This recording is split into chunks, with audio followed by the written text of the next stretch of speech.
Hello and welcome back to DaveTech. In today's video, I'll show you how to use Bear Player on Chromecast. Before we continue, a quick reminder. If you're using a smart TV, Fire Stick or Android TV device, I highly recommend using a VPN. A VPN helps protect your privacy, secure your connection, and keep your personal data safe while browsing or streaming. I personally recommend NordVPN. It's fast, reliable, and works smoothly with TV devices. I've put a special link in the description. If you want to check it out, do so right now. Let's get back into the video. Let's get started. We're going to hop over to the Bear Player application. We'll access the app from Quick Settings, All Settings, and then we'll go to Apps.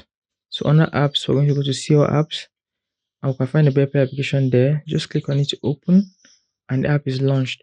So first thing you need to do is to allow the permissions for it to access and manage all the files in your system. When you're giving that permission, just click on this top right banner and you find the settings here. You could click on settings, work on the subtitle settings to suit your need, either from the font size, the text style, the color, the background color. You can change all of this, and even the bottom margins.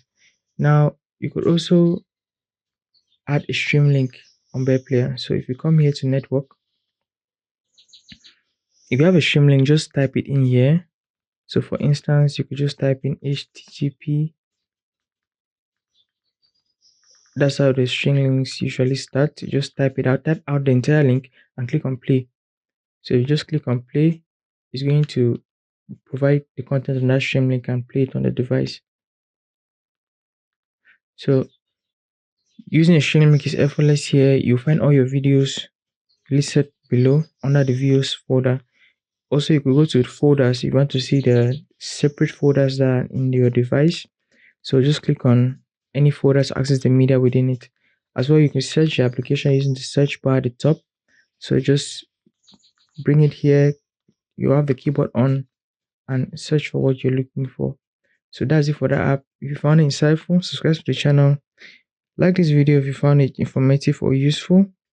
And I'll see you in the next video. This is DaveTech signing out.